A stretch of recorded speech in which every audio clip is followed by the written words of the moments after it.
নারায়ণগঞ্জে নবনির্বাচিত সংসদ সদস্যদের দীর্ঘ আয়ু ও সুস্বাস্থ্য কামনা করে ১৯ ফেব্রুয়ারি রোজ বুধবার বাদ জোহরের নামাজের পর নারায়ণগঞ্জ বার ভবন মসজিদে দোয়া মাহফিল অনুষ্ঠিত হয়েছে।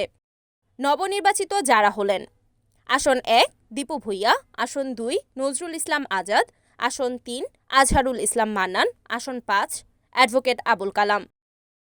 আয়োজিত এই দোয়া মাহফিলে জেলা আইনজীবী সমিতির আইনজীবীরা অংশগ্রহণ করেন। দোয়া পরিচালনা করেন মসজিদের ইমাম এবং দেশনায়ক তারেক রহমানের হাতকে শক্তিশালী করার লক্ষ্যে নারায়ণগঞ্জবাসীর উন্নয়নে কাজ করতে পারেন।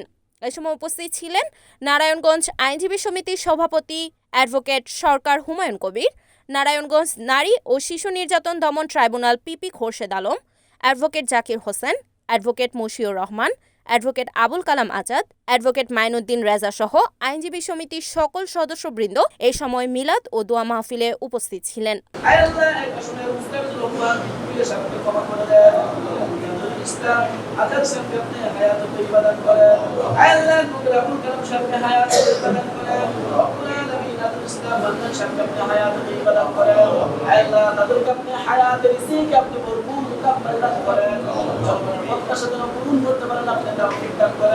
على آله وأصحابه أجمعين واجعل آخر كلامنا عند الموت لا إله إلا الله محمد رسول الله।